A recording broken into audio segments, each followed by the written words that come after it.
historically, for us, not for as long as but for an extremely long time, I've always used Google Collaboratory for all coding aspects of the course, right?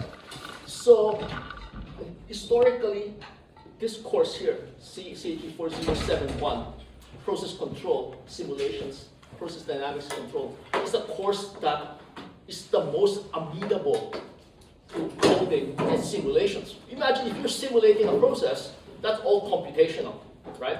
So this is historically, short of like a pure computational course that I would teach before, this is the most computational intensive course, ever. Okay. So in the past, I would usually do this all in Google Collaboratory. This year, I'm switching, right, to something even better. I hope this thing stays free for as long as Google Collaboratory has. So the place you want to go is this one here, lightning.ai. Okay, so Control C. So lightning.ai. I have been using this for a bit, so I've already logged in, registered to this. But you guys want to do this, lightning.ai. What lightning.ai allows you to do is that you can have, like, for example, here I have a workspace. So right now I've used up all my GPU credits. But what happens is that if you're only using it for CPU, no GPU, if you're using it only for CPU, it costs you zero, like absolutely nothing. Okay? So let me show you an example. You can play around here, and then you can create a workspace. You can create a studio, and then you can create start a studio within a workspace. And if you set it to just CPU only, no GPU. So for example, if I go start a studio, when you start a studio, make sure you're only default CPU only, and it's free. No need to pay, right? I think when you start out, it gives you some free credits to get you hooked, to start using their GPUs. When you run out like me, then I have to pile in. But I use my cloud GPUs in other ways, not through this service, okay? And so you can go off and create a start studio. You can choose any one of this. It doesn't really matter. You can just select Python or AI development. It doesn't matter for our purposes. Okay? It does not matter. Why am I getting such a bad glare in my monitor? I can hardly see my screen.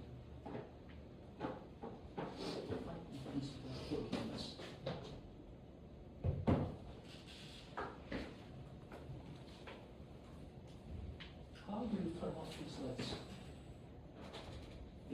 That did the trick. Okay.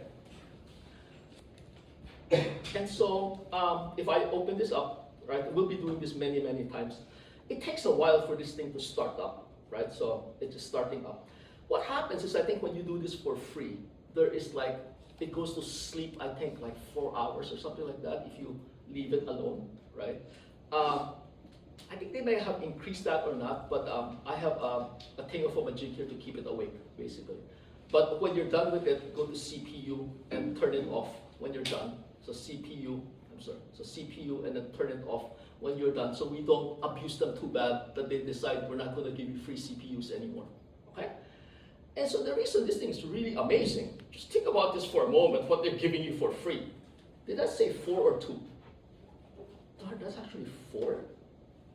Is it 4? Oh, they upgraded it. It used to be 2.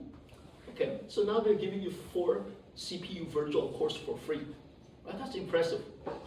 And what's actually opening here? What's opening up here? I don't know. How many of you guys have used Visual Studio Code? Andrew, you have used? Anybody else have used Visual Studio Code? Raise your hand. Higher? Okay.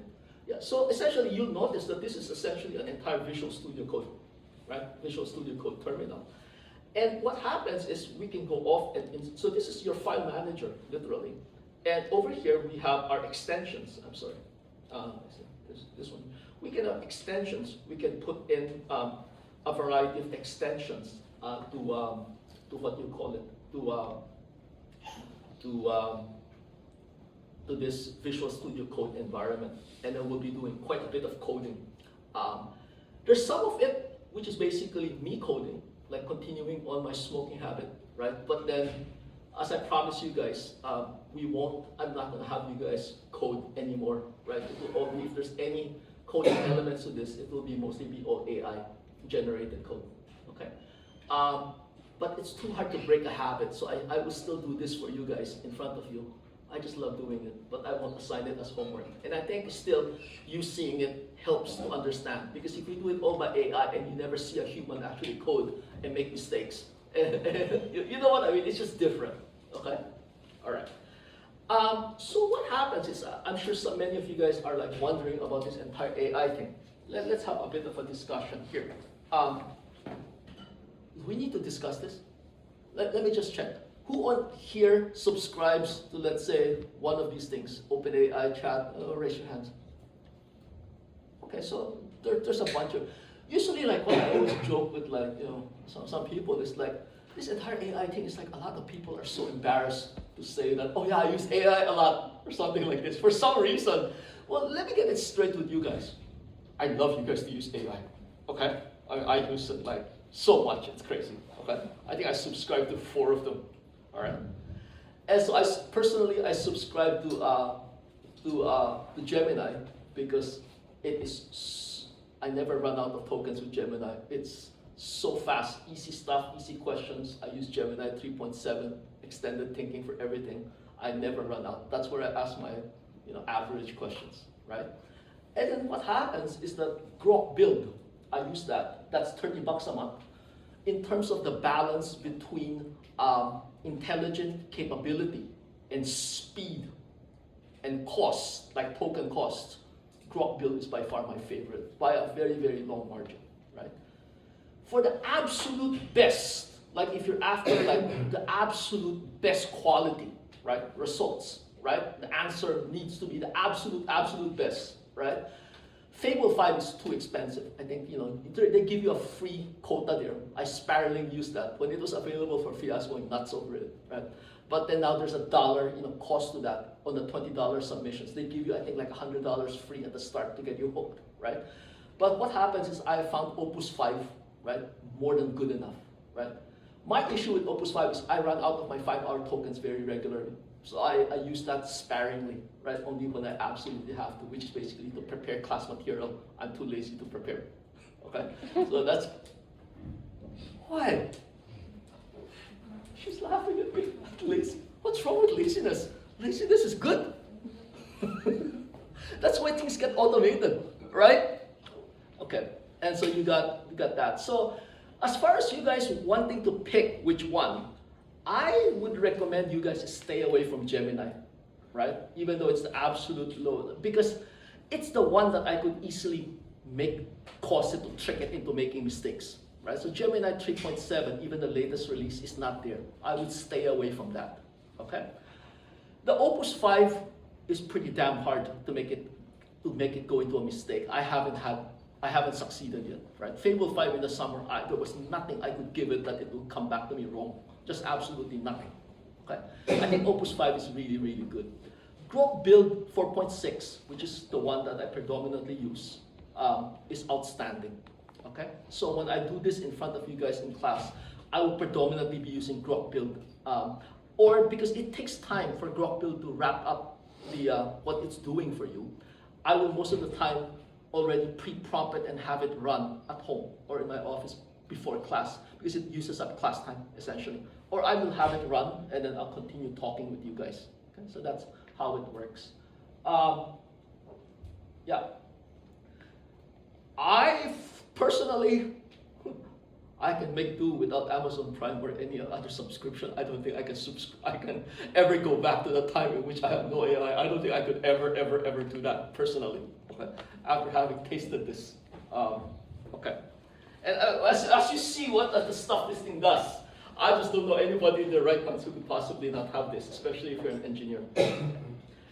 Now, I don't want this to become an excessively AI course, an excessively AI class, because I could end up spending the entire 1 hour and 20 minutes every single day on AI for 3 hours for the entire semester.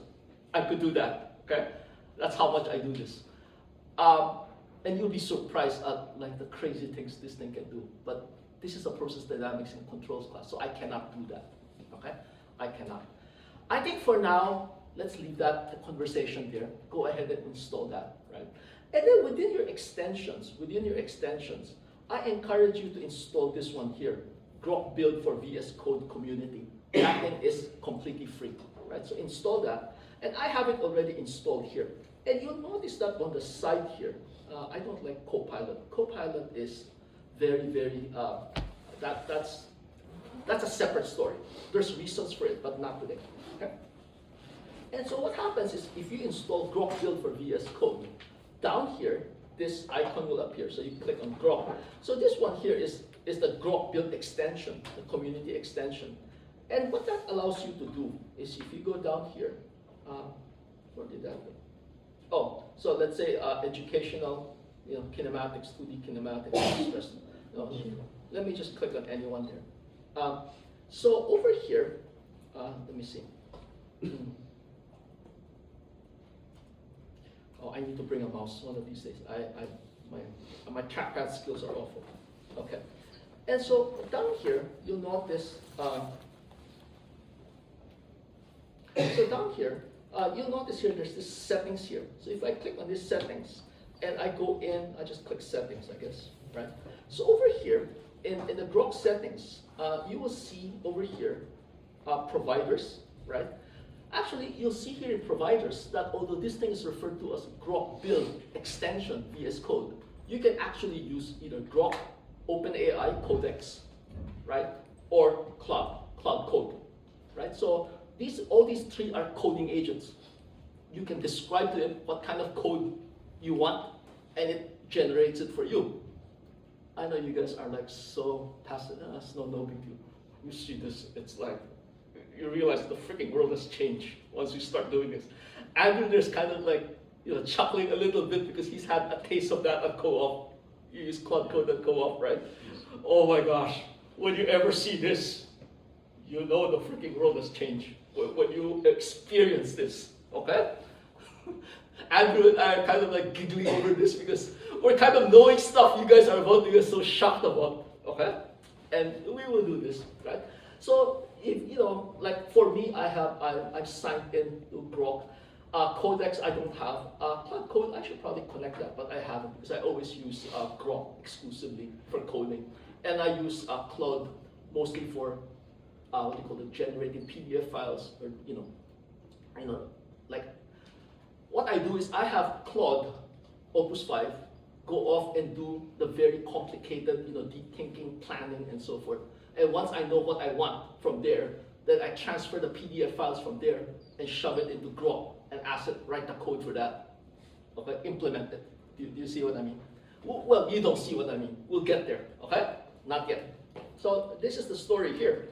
But if you're, you want to be working while you're drinking coffee somewhere, right? There's this remote control. Did I tell you guys I'm lazy? So there's this remote control here. What that allows you to do is I can link my iPhone to this, okay? So I have my iPhone linked to this. And so sometimes when these AI agents are already automatically doing the work for you and just asking you for your suggestion on what work to do or what not to do, it gives you questions. It asks you, should I do this or should I do that, right? I don't want to sit in front of my computer, so I go, walk around for walks. I have my phone, notification, it's asking me. I give it an instruction, it goes off and continues to write, put the phone down, do whatever I'm doing. Life's good. And that encodes better than any CS student at UC. I'm not kidding you. I don't know if you guys have heard that basically software engineering in CS, pretty much, they don't code anymore. Do you realize that? Have you guys heard these stories? Huh? Okay. The world has changed so much in the last 6 months that I think people are not quite aware of this, right? So this is supposed to be a course in process dynamics and controls, but you guys are so disconnected from what has happened in the past 6 months or so. You need to know this, okay? So there's this guy named Boris Cherny. Has anyone heard of this guy? Boris Cherny? You should. Boris Cherny. Oh my gosh. Okay. So this guy here, Boris Cherny, okay? This guy's responsible for probably changing computer science profession forever. So Boris Cherny used to work for Meta. Then he quit. He switched to Anthropic Cloud. And about a year and a half ago, right, he beta released out for for a small group of people, something called Claude Code. And Claude Code is supposed to automatically write code, right? Computer science code, write code. I'm not talking about Python. This thing writes codes in every programming language known to humans. It writes in C, C++, Rust, Java, JavaScript, every single thing you know, Go, every programming language it can write. Back at that time when this thing first came out, I tried it. Damn, this thing's garbage. I didn't trust it one bit at all. In January holidays 2026, I heard from my friends, work for Microsoft and so forth, that this thing's good. I play with it again. It still makes mistakes, right? So I'm Kenny, fine. Plus, I had my smoking habit. I really want to code in front of the class. And then over the summer, I decided to give it another shot. And because I was hearing like how the CS people are already just talking on their microphones. Have you guys heard this story? Really? Wow. I'm just really shocked you guys don't know this. So if you ever go to, let's say, like the hardcore coding places, like Anthropic, Microsoft, Google, like the places where the best computer scientists are, they're not on their keyboards. Nobody has a keyboard anymore. Nobody, everyone has a microphone talking. That's how they code. I'm not kidding you. I know, Sarah, you're giving the faces, right? Because all I'm talking about here happened probably in the last 9 months, 12 months, this transition. And this jump is out of your imagination of how fast this happened. So you guys are looking at me funny, right? So what happens is like the people, let's say, at the absolute highest echelons of coding, like this guy here, Boris Cherny, he's basically head of Claude Code at Anthropic. I think Anthropic is about to IPO at about $1.5 trillion, something like that in the following months. Just to give you a sense. Anthropic IPO, just to give you a sense of how crazy this thing is. Anthropic IPO valuation, right? They're trying to go for a valuation of $2 trillion. I don't think that will work. That's a bit rich. Just think about it. I mean, just put this in perspective. What is the biggest chemical engineering company you guys are aware of?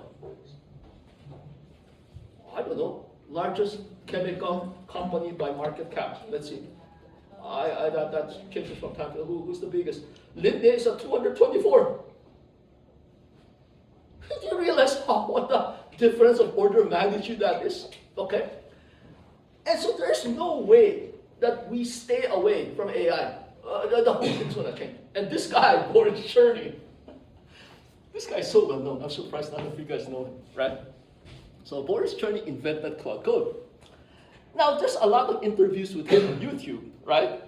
I watch every single one. He's a very nice guy, very nice speaker, so relaxed on these things.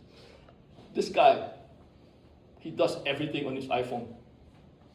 I'm not kidding you. So when you see Claude Code, Anthropic, stuff shipping out, nobody codes at Anthropic.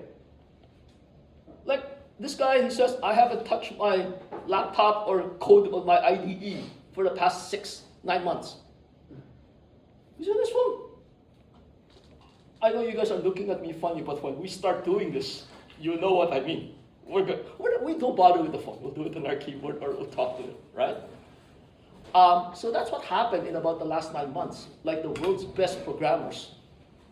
Don't do it talking. iPhone, or you can use a computer, but it's not necessary. So who's the other guy here?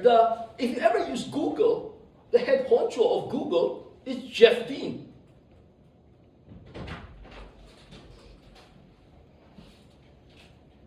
So, you see, Jeff Dean, I think he's the head of all computing at Google, right? So when it comes to anything of computer research at Google, he's the absolute head of that ever since the inception of Google from the very start.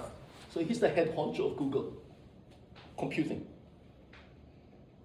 He, by the way, just left Google to start a new startup, right? But Google invested in his startup, so it was by no means a fictional. He just wanted to do something else on his own. So Google invested large amounts of money in his startup. But Jeff Dean, this is the head of Google, okay? When it comes to the technical part of Google, computer stuff. all the way down to the design of their chips, custom chips. This guy's involved. Okay? Look at what he says. You can delete your IDE. Do you know what IDE stands for? IDE is Integrated Development Environment. Do you notice that thing I just showed you earlier, Visual Studio Code? That is your IDE. He goes, you don't even need an IDE anymore because we do it we just talk on an iPhone. It is insanity I am not going to push you guys to the very, very limit of what these guys do because it goes out of control. What I mean by out of control is that the AI is coming back so fast, unless you're extremely good, you lose control of it. It pours down like so much coming at you, and if you're not of a computer science background, it goes out of your control very, very quickly. So in this class here, what we will do is, although you might feel like it's overwhelming, it's really at the minuscule stuff of AI. It's almost embarrassingly small compared to the capabilities. But that's all we can do, because if I really push this far, it's way too overwhelming for you guys, right? You lose control of it, essentially. It's like you get to drive not one F1 car, but you get to drive 100 of them at the same time on a video game. No, I'm not kidding you. So for example, Boris Cherny and these guys, when they do these iPhones things, it might look like a relaxing thing.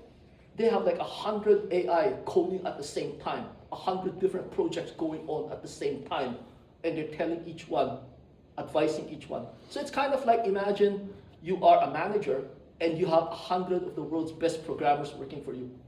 Like the Opus 5 and the Fable, I'm sure Anthropic internally has even better ones. The quality, the level of the coding that these guys can do is better than any CS student you could possibly find, almost anywhere, even Stanford the best. Talking about like the level of the coding, right? So Boris Cherny is basically telling 100 of his computer programmers what to do. You know what I mean? This is what you should pursue. This is what you should pursue. And then each programmer goes off, writes the code, tests it out, make sure it works. And what he does next is that he has another agent go check the work of another programmer. Basically, when you say programmer nowadays, it's all automated, right? So for example, I hire you as a programmer, I hire you as a programmer, I ask you guys to write your own code. I ask you to look at what he does, you look at what he does. Be as harsh as possible. Do you see what I mean? And you guys critique each other out until it's perfected. And the results that come out basically is so good. You want Boris Cherny to go some of these, like the topmost teams? Because these topmost teams are willing to spend an ungodly amount of money on AI tokens because programmers are very expensive, right? I think starting salary for an incoming programmer at Anthropic, if they hire you, is like $700,000 base salary, okay? If they hire you. So you have to be really good to CS, okay? Not just a graduate, you have to be really, really good. They prefer dropouts, okay? And what happens is, so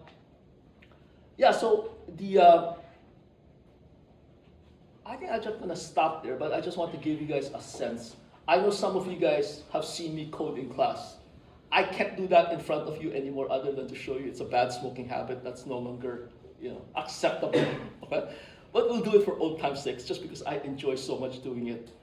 Now, I know a lot of people are very, very, quote unquote, feel so, like a lot of people have this very mixed feelings about AI.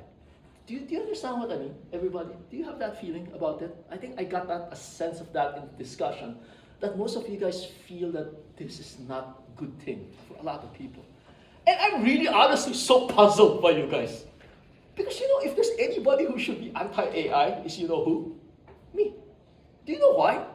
I spent an entire lifetime being a nerd and to accumulate all that stuff up here to be able to code and to suddenly say everything that defines me is practically automatable. Surrogate automating, basically, right?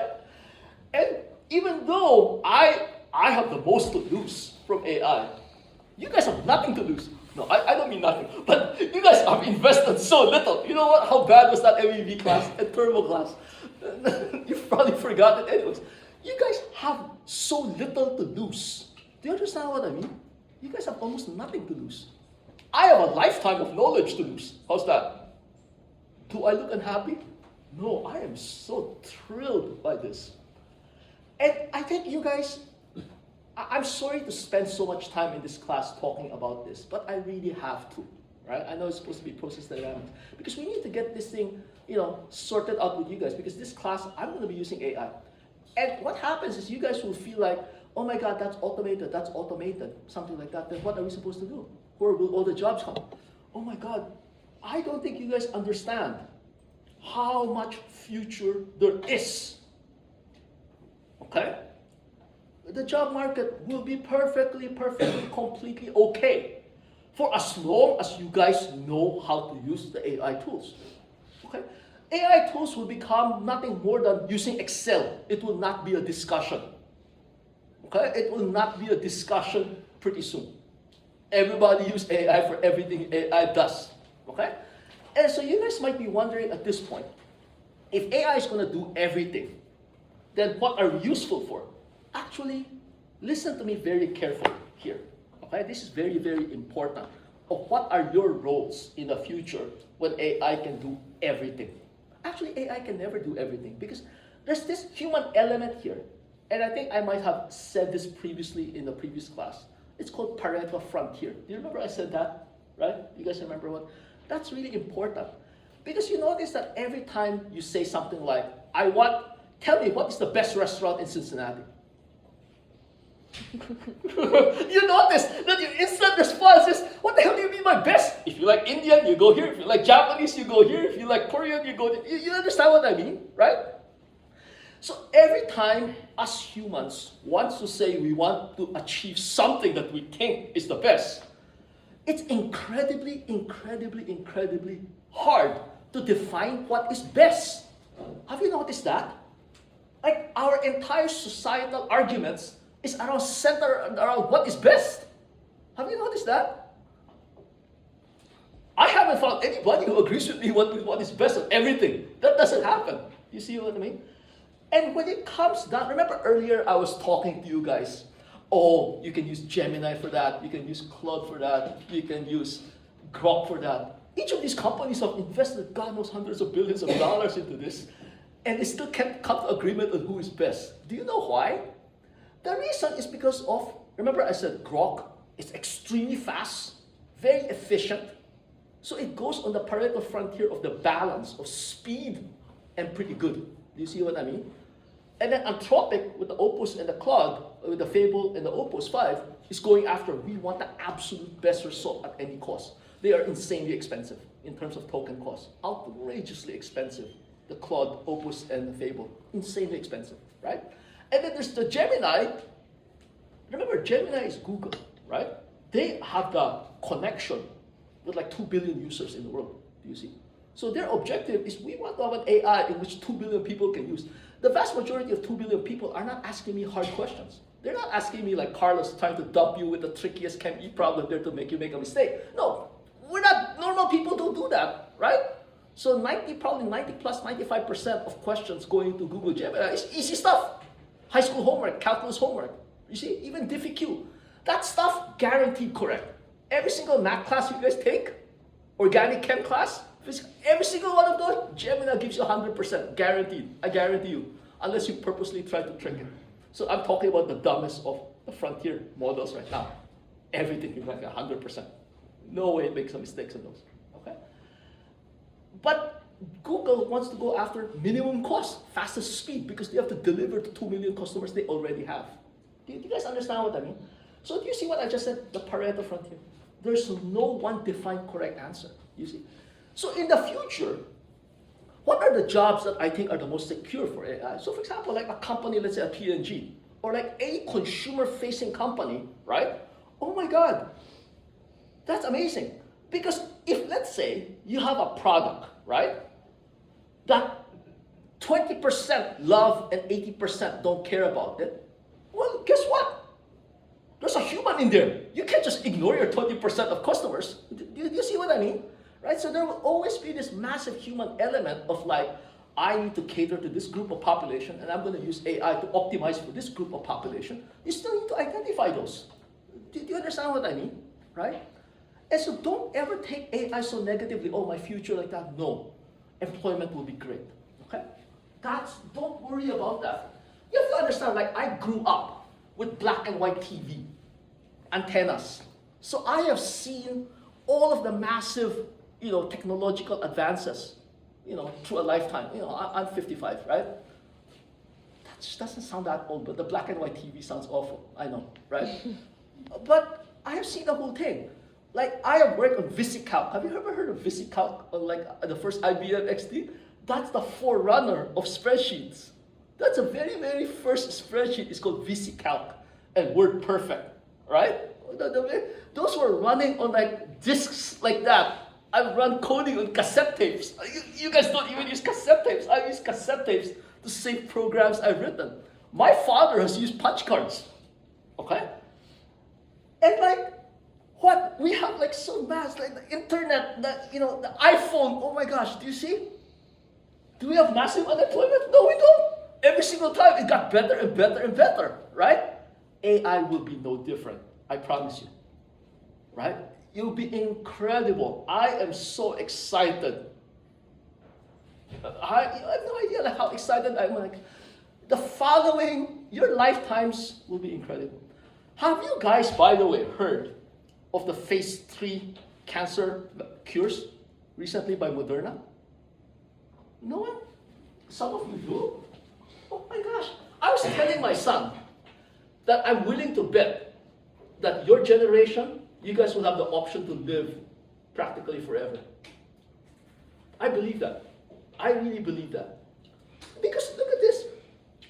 You heard of what phase 3 cancer is, right? Phase 3 cancer, right? Moderna, right? So Moderna stock price just skyrocketed 100+% a couple of days ago. And I was wondering what the hell happened, right? So they announced that they have had an mRNA type cure, potentially cancer vaccine, right? So mRNA is basically, as you could put it, that's the coding, that's the software for humans, right? So if you could figure out, if you could put mRNA into humans to fix stuff, damn, you guys could possibly live forever at some point. I believe it will happen because once they figured it out, now it becomes a matter of reverse engineering. What sickness is with what mRNA? And when we automate production of mRNA, where chemical engineers will be involved, by the way, production of mRNA, chemicals, high purity, right? You guys will be there. Who is involved in the equipment for this? Thermo Fisher. Check out their stock price, right? Thermo Fisher, right? Eli Lilly. They hire chemical engineers, right? Every single drug company will be on this. Regeneron, right? REGN, right? So there will be a lot of future there, right? You need to mass produce this, okay? So this mRNA discovery was pretty much AI driven, right? Okay. So the healthcare sector will go bonkers over this, okay? And then, what's the big announcement today? This was the one that absolutely, really, really. So today, right, they announced a $100 billion spaceport in Louisiana, right? They're gonna put in remember right now when the Starship launches and comes back, they're gonna put in 12 towers over there to start launching. The goal is to go off and launch 100 Starships a day. That's the goal, right? I'm just thinking, do you realize how much methane and liquid oxygen and all the other chemicals, all the other polymers, plastic, reusable stuff that's associated with that, right? Your future is beyond bright like you won't believe, okay? I think for many of you, I don't know where you guys get your news, because my feeling is that for a lot of people, maybe I read a different type of news, but so many people are so negative. And I don't get it. I'm the happiest person. I'm wow, the future will be absolutely incredible. Just curious, okay? How many of you guys have ever tried out a full self-driving on a Tesla? You guys, you have? I don't drive anymore. You realize that? Maybe one of these days you guys go for a spin with me. Well, I don't drive. I don't drive. No, literally, I don't drive. My son doesn't drive, right? We have two of these Teslas, FSDs. We don't drive, right? So from my home all the way here to UC Clifton, I don't touch a steering wheel. I text. You're not supposed to, but it's freaking I've been through that for thousands and thousands of miles, right?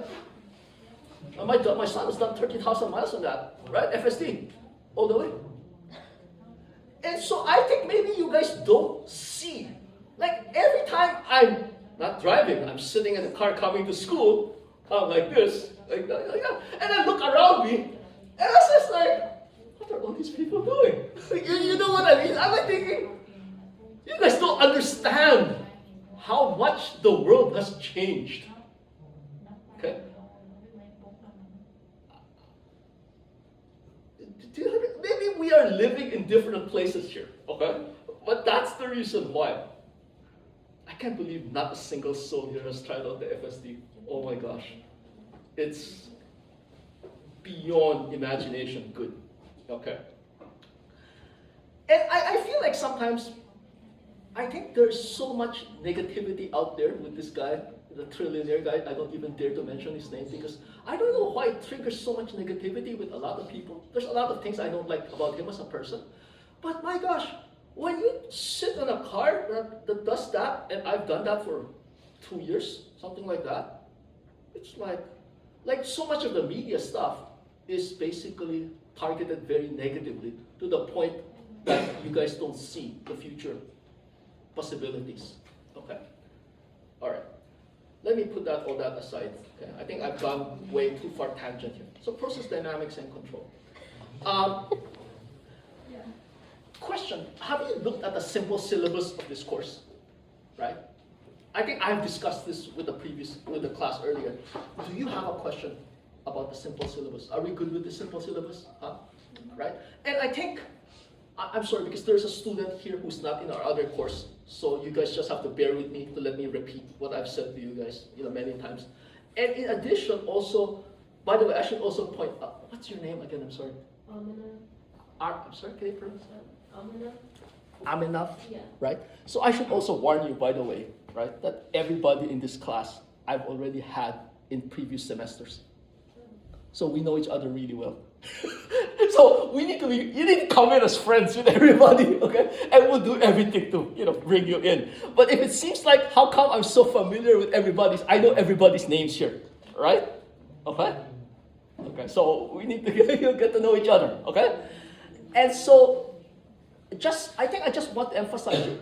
Does anybody here look nervous about me? Yeah, probably. Am I chill with you? Yeah. Okay. See, it's okay, right? No, I've had everybody here. They know what to expect, right?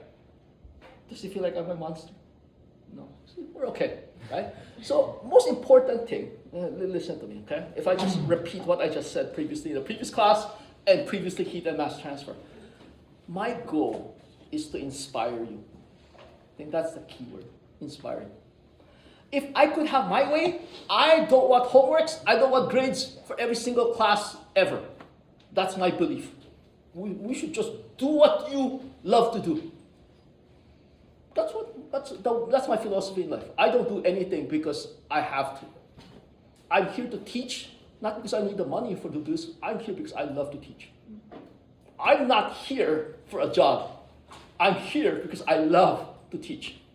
Just to make that really clear with you guys, I'm not here for the money or I don't give a shit. I'm here because I love to teach. Period. That's it.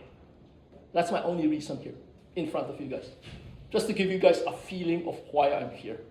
And I think for most of you guys who've had me in heat and mass transfer, I hope you feel that way. Right? I hope you guys feel that way. And so, email me anytime, whatever. Okay? I really, really don't want to repeat the chit chat here. All the grading, everything is the same. What I want to focus on here instead now is the content of this course, right? So if you look at the course content of this course, where's that simple syllabus? Let me go down to my modules here. I think this is the one. Okay. Is this big enough for you guys to see? So let me make this bigger here. All right. I think that's okay. Let's do that. So the first part of this course is the mathematical modeling, simulation, and these things. The first thing I want to emphasize in this course is I hate it. I hate it so much when I ever hear students say, I'm taking controls. What's even worse, and this is the funny one, I've heard students say, I'm taking controls with code. Controls with code. I've heard that so many times. I want to emphasize to you guys that this course is process dynamics and controls, if you really have to say that, right? What is process dynamics? Okay. So the entire idea in process dynamics is every course you guys have taken, right, is, let us assume, steady state behavior or something like. Almost every professor does that. Entire MEV, right? Everything. Except you guys had a taste of me with heat and mass transfer. You remember that? We did that a bit. You didn't have me there. So you guys did that, but then I started telling you guys that like, oh, you end up with unstable solutions and we'll get around that, right? So the entire thrust of this class is chemical engineering that depends on time, which no other course does, which makes you scratch your head, like how? Everything depends on time, right? Because it is the most complicated in that sense. So pretty much everything you've learned, now every professor says, let's simplify this, let's assume steady state. In this class we do everything again, but time varying. Okay? Okay, so that's what we call like process dynamics. I will go through many examples, many examples. Right? Simple, stirred tanks, reactions, heat transfer. What else? pH control, pH simulations. So, well, that's essentially a reaction. But I think I have to keep that to a limit because I could keep, there's no end. Almost every single topic that I teach, there's no end to that, right? So I will spend, maybe I would say, almost half of this course, right? About half. I'll try to cut that down a bit. So I would say maybe let's just say about half of this course focused on process dynamics, which is basically everything you guys have learned in chemical engineering, but we go off and learn how to simulate the behaviors over time. How do things change, evolve over time? That's extremely important. Because any process, you need to start it up. Any process, you might want to change, I want to change the set point. I want to go from running a reactor at this certain temperature to a slightly higher temperature. I want to change the pH or something like that. The other thing is you have disturbances. You might have a reactor again, right? Everyone chemical, or you have a distillation column, a separator, and what happens is there's a change that you don't have control on. The feed change, for example, right? Feed change in pH, the feed change in flow rate. It affects your entire process. So the question is, how will your process evolve over time? Do you see what I mean? Now, you don't want to find that out in the real world, right? Do you see what I mean? Let me explain. I think I've said this previously in heat and mass transfer, but let me repeat this thing for you, okay? A lot of high school and initial engineering classes are all focused on hands-on stuff, right? Okay? My idea of engineering is you predict stuff. Do you understand what I mean? Before something happens, you predict what's going to happen, so you make corrections, you adapt to it, you design accordingly without ever actually having to run the actual experiment. That is especially true in chemical engineering. For example, just about so many of our reactions are extremely dangerous. Do you understand what I mean? And so what happens is you don't want to go off and run a reactor and see what happens if you change this flow rate or change this temperature. You will see many examples of this as we go in this course. When you see that, you say, oh my gosh, I don't ever want to find that out for real. Okay? That's why we simulate it. So of course, simulations are not perfect, and so that's why we do experiments. So many times, when you guys do experiments in the lab, you almost always think of an experiment as a pain, you have to write a report or something like that. In the real world, it's not like that. In the real world, we go off and do simulations. And then what happens is that we go off and say, oh, here's a certain variable, and we're uncertain exactly how to simulate this or what its impact will be, right, on our process and simulation. Then we go off and do experiments to isolate the effect of that, to basically improve our simulations. Okay? So there's no major chemical plant out there for which there's no model. Every single major chemical process out there has a model in which they can predict what's going to happen if they do something. Nobody runs a chemical process to just, let's give this a try. No one does that. Okay? Every single operation out there has a process model simulating it. Okay? And so we'll go into the detail. How do I describe this? So as I said earlier, everything is AIable nowadays, right? All the knowledge, there's no problem that any chemical engineering undergrad has graduated since the antiquity of chemical engineering that they can do a chemical engineering problem that, like, say, Fable 5 can do. Everything is doable nowadays, right?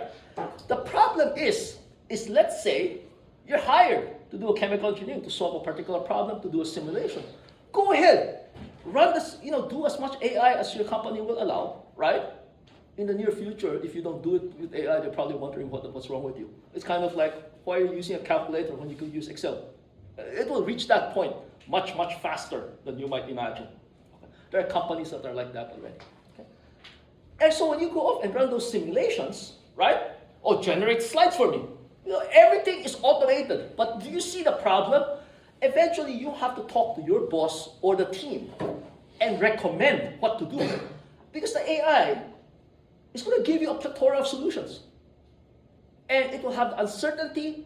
Everything that the AI will output is in the vernacular, the language of a chemical engineer, right? So there's no way for you to communicate what you did with the AI onwards to another human if you are not comfortable with the concepts, with the vocabulary. Do you understand what I mean? So that's the purpose of the homework videos. And please, do your best on those, right? I really, really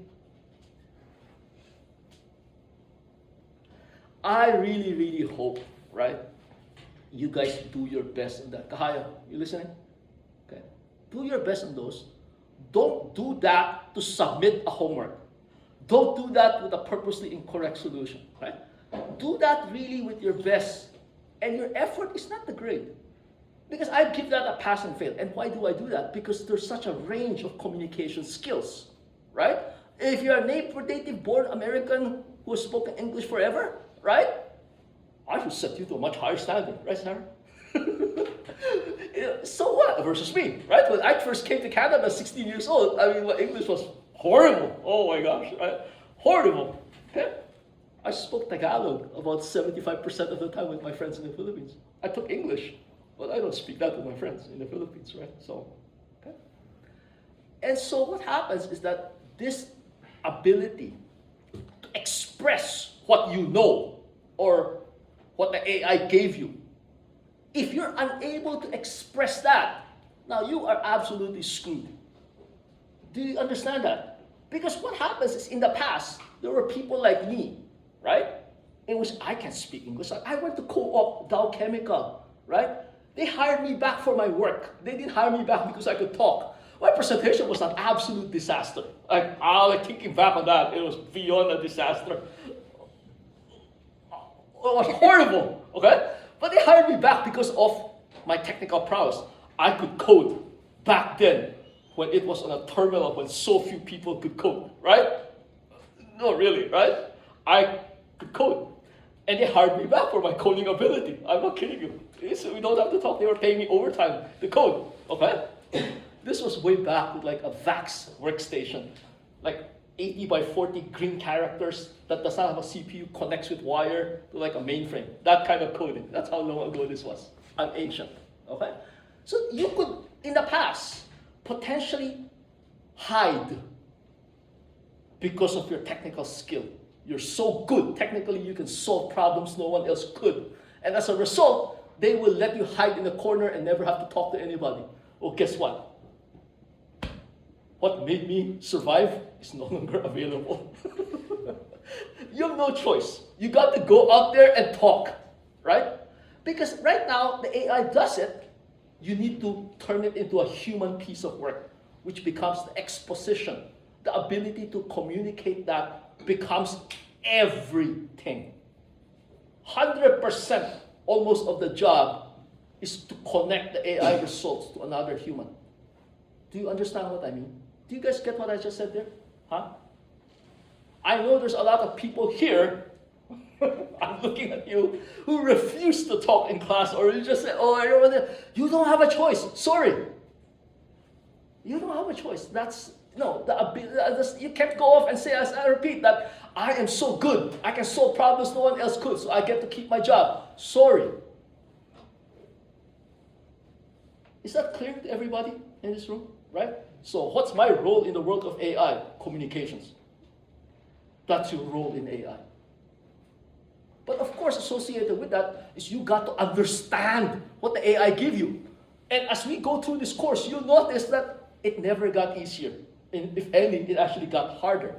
Because AI is so good. The smarts of this thing is so high. It surprises me all the time. It comes up with solutions that I never knew of. So I'm learning I've been doing chemical engineering for a lifetime, and it's coming up with stuff I never heard of.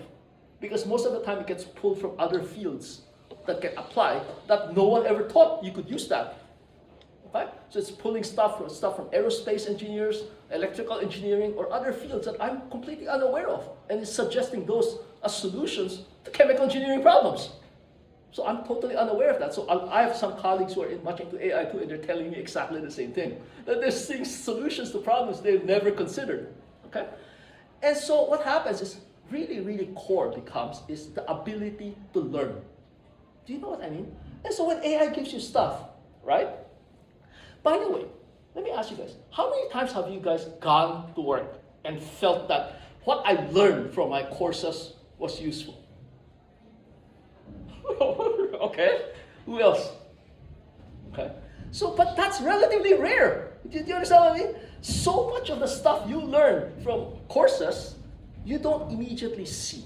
Right? So a big part of why they hire you as a chemical engineer is because you have demonstrated the ability to learn chemical engineering stuff, related stuff. Might not be exactly the same, but you have that ability to learn. When AI gives you a solution, I was not joking, but I'm serious, is chemical engineering now becomes about understanding the answer key. Is that like a joke when I said that? Right? It's cheating galore, right? But it's not about, I need to understand the answer key so I can talk about the answer key. I'm not kidding you. But you will be shocked as we progress with this course, how hard that is. That's no joke, okay? That's why when you say AI will replace humans, no, it won't. A human still needs to understand it, okay? And then express it, okay? But much of this first part of this course, like that thing, I will try to do it by hand. I will go back to the way you guys know me. I'll do that, a lot of that by hand. I love doing that. That's what I've been doing for 25 years. Okay? And so believe me, this transition to an AI is not something I have done. I've never taught this way. This will be my first experiment with you. But I feel I have to do this as much as I'm not used to it because it's the way of the future. That's your generation will be different from the way I've taught for 25 years, my old way of doing it. The way I taught you guys in heat and mass transfer, just don't go back and blame me with that stuff.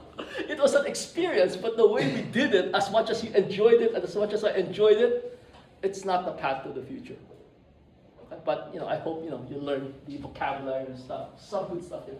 But some of this stuff, I will do that, right? Let me see.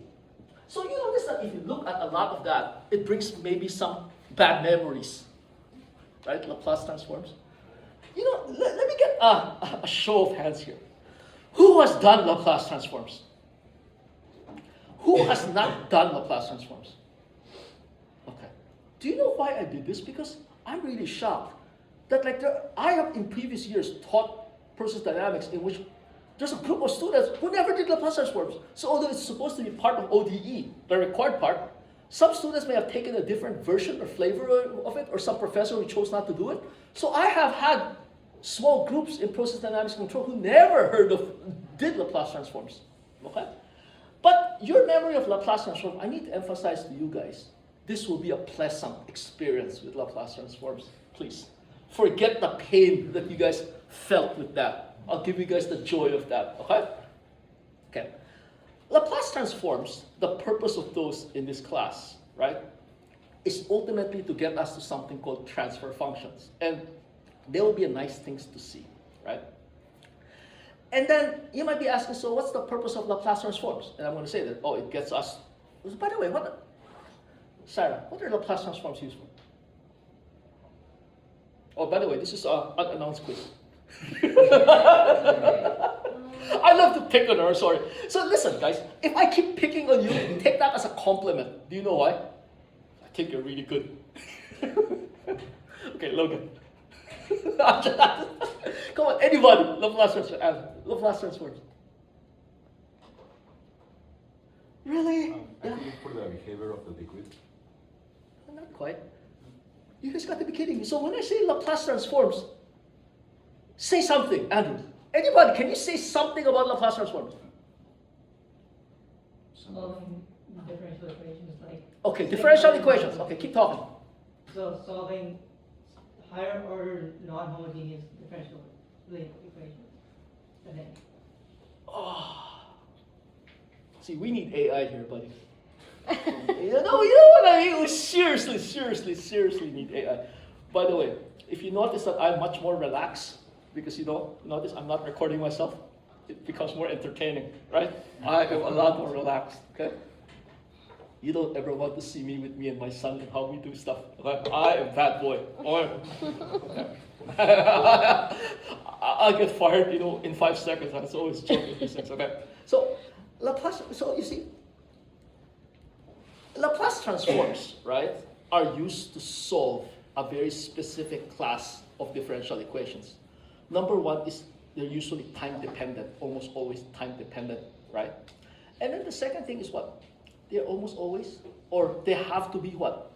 Linear differential equations, right? Linear differential equations.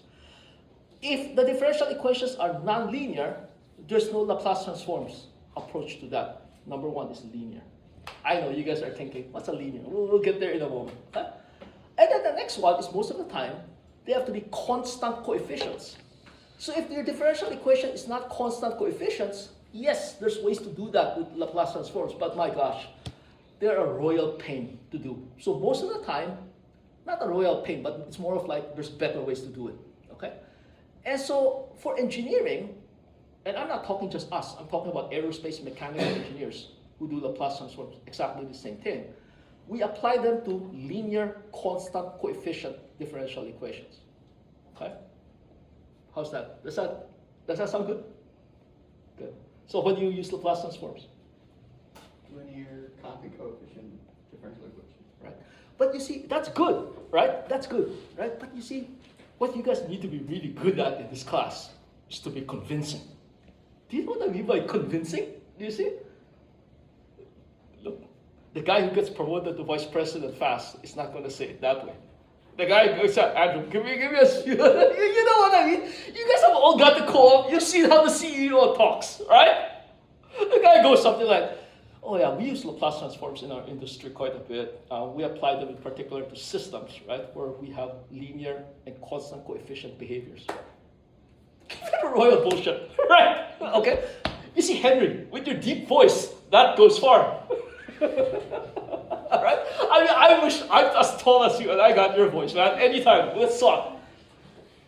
My brain's useless with AI anyways. I'm ready to swap bodies with anybody at this point. I need to get this, overhauled, okay? This doesn't matter anymore. Okay? And so, so linear constant coefficient. Okay? I know right now you're like, Carlos, the entire syllabus you're picking on that. Yeah, because it's one of the key points. And there's, by the way, nothing in this course that I don't repeat over and over and over and over again. I'm Mr. Repetition. Okay? You guys have had me, so you know. There's never a worry among you guys that I'm going to say something, you forget about it, and because of that, you don't get your A. That never happens in this class. You know that. Right? That never happens in this class. This class is a conversation, right? So feel free to ask me questions. You guys don't talk. Unless I ask you to talk, you guys are all silent, right? Let's get over that at some point, okay? All right. And so what happens is you'll notice here, right? So we talk about state space, transfer function, linearization, Laplace transforms, that's all together, right?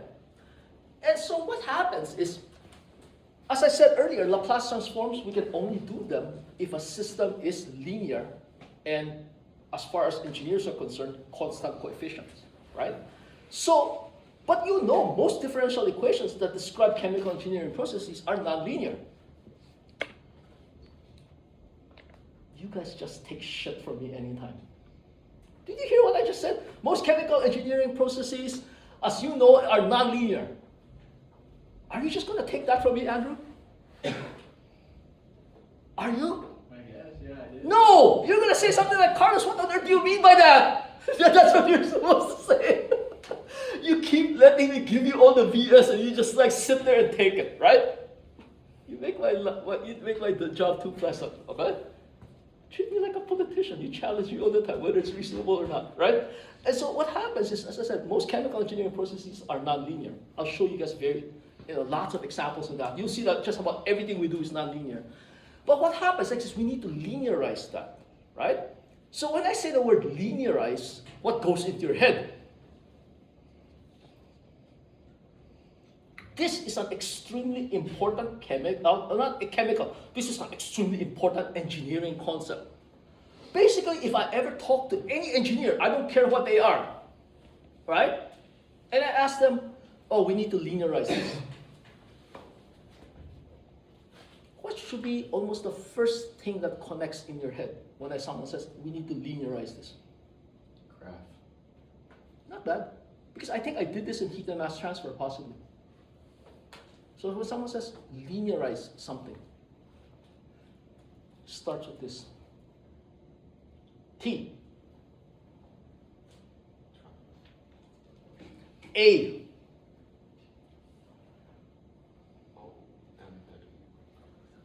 Norman, Sarah. Y. Taylor. Yeah! There you go, right? Okay. So, you have no idea, this word linearize, this is engineering bread and butter, okay? If you ever go around in an engineering conversation and go off, oh, we need to linearize that, you sound like a genius, because you don't sound like a genius. You sound like a competent engineer. You see, if that's part of your vocabulary, that's as cool as walking down the sidewalk saying, hey bro, how are you today, okay? It's not how you doing. I don't even know how to talk your slang. Okay, but you see, we have our slang here, right? Linearize is the slang of engineers, right?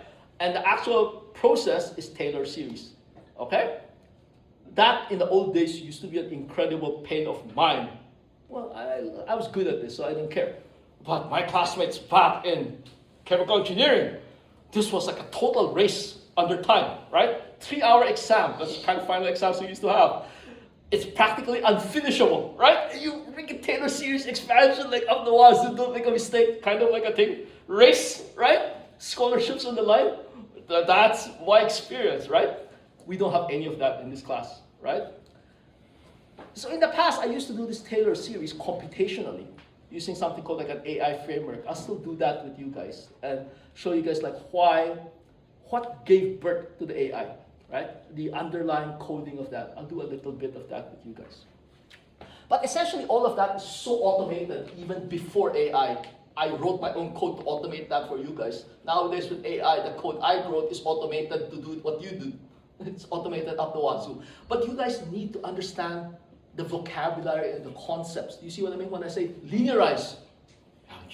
You need to be able to say that like as if it's like, you know what I mean?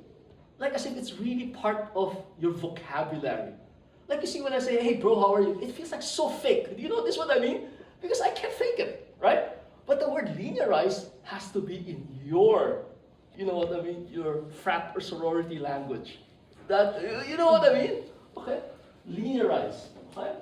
And then the other one here is deviation variables. Oh my God. Like right now, I keep making a heart out of these things. You're probably wondering, Carlos, I don't even know what you're talking about. You're so disorganized. Well, I'm planting the seeds that will grow trees on, right? Deviation variables. Deviation variables. You know how many times I say that? Deviation variables? Oh my gosh, I've had so many classmates who failed tests before because they forgot deviation variables. Deviation variables in chemical, in the past, process control dynamics, when I used to be like a monster teacher giving lots of D's and F's, lots of D's and F's I used to give is because of deviation variables. D, right? D. You forgot to turn them into deviation variables, okay? So as soon as right now, let me connect to your sense of common sense of why I make a big fuss out of deviation variables. Because it's really a common sense kind of a thing. It's really nice to have this discussion without equations, without the distraction of AI, just like having a chat. Preferably we'll have some pizza here too, right? Okay. But deviation variables. Why do we say deviation variables? Because notice that everything in the world is running, right? Everything like the thermostat, that thing, everything is operating, right? But when it's operating at some nominal conditions. Do you notice when I say nominal, it means to say that's a typical operations, right? So if you're ever in a chemical process or anything, right? It's operating at its normal operating conditions, right? And so when we go off and model things, how do things evolve over time? We need to always say, well, where did it start from? Do you see? If we're going to say, oh, how did things change over time? We need to say, well, at time zero, where was it? Do you notice what I mean? Right? We need to define where did we start from. And so that's what I mean by deviation, meaning to say at time is equal to zero, we have some original situation. Most of the time for this class, we keep that simple, although it's not necessary always. We usually just say we start up at some steady state operating conditions. You have a reactor that has reached a steady state, right? It's operating at that. How, and we change something. We change the temperature, we change the feed or something. Well, the reactor is going to change. It's going to deviate from its original conditions, right? And in this class, not just this class, all of aerospace, all of mechanical, who do these simulations, they're always talking about how we deviated from that original steady state, you see? So all the time when we say, oh, the temperature, we almost never do simulations based, of course, ultimately we need to convert it to an absolute temperature. But when we're solving the linearized, the transfer function, state-based, all of our modeling is done in terms of deviation variables. So when we say, oh, we have a reactor, it's at 80 Celsius, right? The temperature went up from 80, we changed something, it will go up, oscillated, it got to a new 100 Celsius, something like that, right? 80 to 100, that's what you see.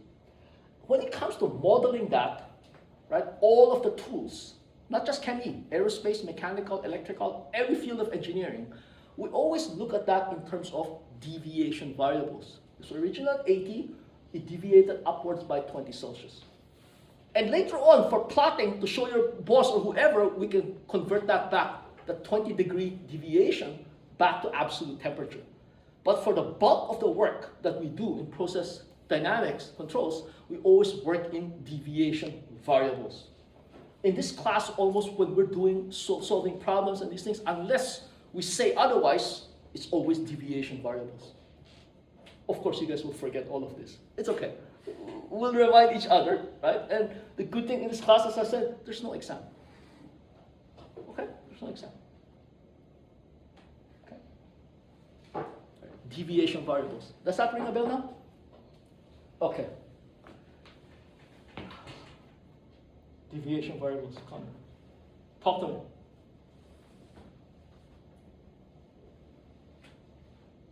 Talk! Deviation variables. Sing the song.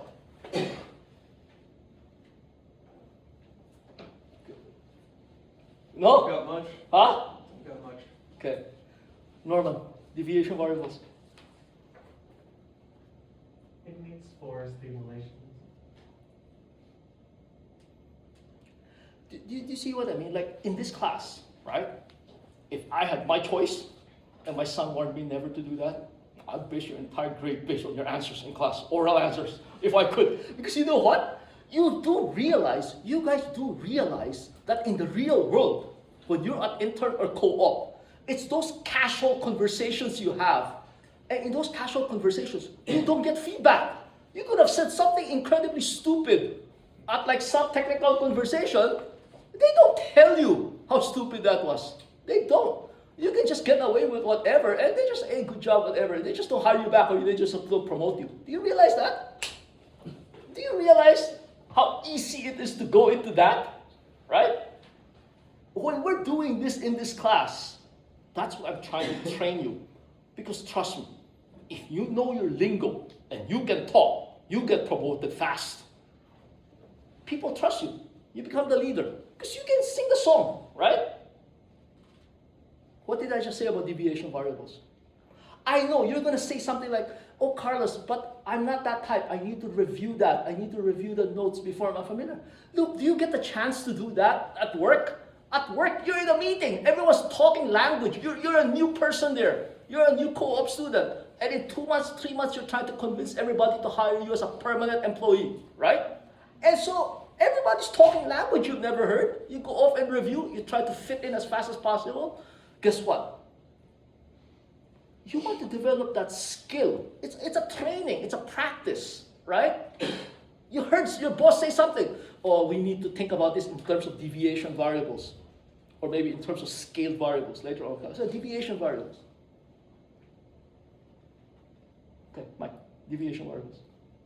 Trying to understand from going from one process to the other, say a reactor, what changes as you go from, say, 80 degrees Celsius to 100? Okay. Let me repeat what I just said, right? So, in process dynamics controls, right? In almost all fields of engineering, right? When we do these simulations, we always work in deviation variables. What we mean by that is we always have our system at some initial operating conditions, right? Okay. And we model that behavior in terms of how those process variables deviate from that initial steady state or nominal operating conditions. You understood everything I said, right?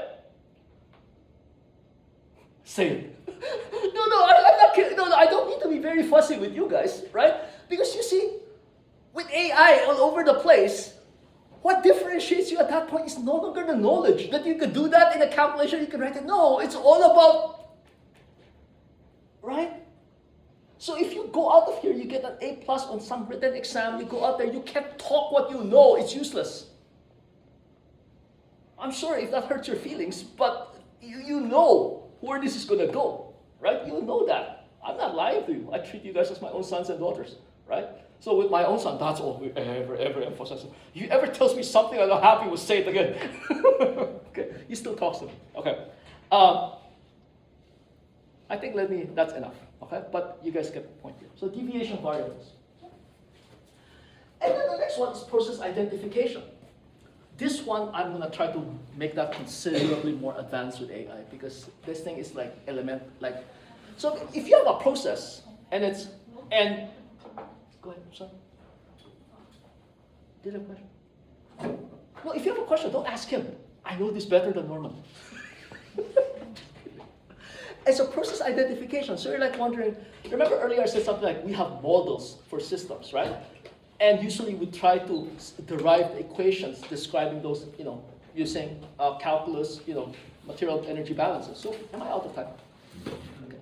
And so what happens is sometimes there are processes that are just so complicated and we perform experiments and we want to model the system via experimental results, right? So how do we identify our systems from experimental data? So that's what process identification is. And then eventually we go to block diagrams, process control. I'm just curious. Almost every single time I teach this, someone has heard of it. I'm sure some of you guys are itching already. When I say something like PID, proportional integral derivative control, Becca, say something. You're giving me the smile. Okay? Everybody has a chipmunk giggle there. And I can already see it. Because you've done that at co-op or something. Was not taught much of the reasoning behind it. Yeah. I dealt more with the automation side and heard horror stories from my boss about his first time tuning a PID loop. Well, yeah, he didn't take my class. I'm just kidding. No. Okay. No. Who has heard of PID? Proportional integral derivative control. Raise your hands. You have. Who else? You at co-op or something, right? That just gives you a sense of how prevalent that stuff is. And let me tell you something. PID control is one of the most primitive, ancient controllers there exists. My dad was an electrical engineer, right? Okay? So he used, as an electrical engineer a long time ago, used to tune PID controls. But back then, the PID controller was implemented using resistors, capacitors, and inductors. And he adjusted them with small screwdrivers. I'm not kidding you. So you have a box. And you go in with screwdrivers to adjust the proportional, integral, and derivative. There's no readout. Of course, you put in we measure the resistance, you measure the capacity, you measure the inductance, right? And you turn screws. And that gives signals to control processes. Glass plant. manufacturing of glass bottles, temperature control. He did. My dad was, he was, he did lots of stuff. So yeah, so PID controls. So that's been back at the analog age all the way now. You're probably wondering, Carlos, now with AI everywhere, why on earth are we still doing PID? And I'll tell you, with AI everywhere, I really believe PID will survive for a long, long time. Do you know why? What happens is that for a lot of controls, we don't need extremely good control. For a lot of things, good enough is good enough and just simple and robust and easy to understand. That's what PID is, right? So that's why in like a typical plant out there, if you have like 100,000 PID control loops, I won't be surprised. Everything is a PID control loop. Okay? There's no way you come out from this class without saying, I'm very comfortable with a PID control. You have to. If not, I deserve to be fired. Don't tell anybody. Okay? But that PID is crucial. And what happens is that, as you said, tuning a PID loop, right? If you were to go off and say, I want to change my P, I want to change my I want to change my D, and see what happens, you're going to regret that. As you said, that will be your nightmare, right? Because you never ever want to do things in real world. You simulate the real world on the computer, you figure out what PID would be good, and you then put that back into the real world. Doing process control without a model is practically impossible for anything, complicated. Okay? So that's the PID. And then eventually, you're like wondering, holy smokes, frequency response.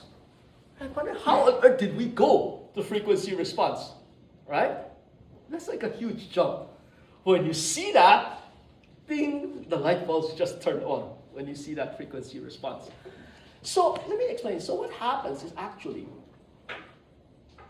if you ever have friends, especially in aerospace, a bit in mechanical, but especially aerospace and electrical engineering, the way they go about process dynamics and controls is they almost always have a much, much lesser emphasis on Laplace transforms. And the predominant emphasis is something called state space models, which I will show you too. But I think it's just a matter of tradition. Chemical engineering process control is very heavily emphasized on Laplace transforms. Personally, I don't think so. I'm more of like the way aerospace electrical should do it. Actually, we should steer more towards state space. But if there was a reason for Laplace transforms, it's because of the frequency response analysis. I would almost go off and say, we do Laplace transforms so we can do block diagrams, kind of. But then really, it's for frequency response analysis. Right now, you're like wondering, how on earth does frequency response come into this? Let me show you. Let me explain this thing to you. I hope you remember this. I will repeat this many times as the course proceeds. Now, the most important thing in process control is something needs to be stable. Do you understand what I mean? And so if we're going to control something with a computer, our primary, most important thing, before we even talk about optimization or whatever, is the damn thing better be stable, right? Can you imagine you're driving a car and it goes unstable? Forget about the dynamics if it just goes like uncontrolled, right? You'll die, right? Things will explode. That's what I mean by stability. So the most important thing in process control before we think about anything else is our process control parameters, the PID, stable. And it's very easy to have PID parameters or other control setup that are unstable. Okay? So the main thing, the most robust way of doing stability analysis is frequency response. And all of you have experienced that. Let me explain. All of you guys have experienced this. You ever been inside a room in which there is a microphone, right? And what happens is that there are speakers. Did you see? What happens is if you move that microphone too close to the speakers, what happens? Right? There's a particular frequency that goes super high pitch. You yell and say, "Dad, shut up," or something. It's almost like a sense of panic. You get this feedback. Do you see? And that's literally instability, right? So what causes that? Well, what causes that is that your microphone, a sound goes in, it gets amplified, right? It gets played back to the speaker, right? And it comes back to your microphone, and you end up with a feedback loop. Every single time it goes around, the signal gets louder. You see what I mean? You're probably wondering, well, what does that have to do with process control? Well, think about it. In a process control, we have a process, we have a set point, right? we measure something that we want to control.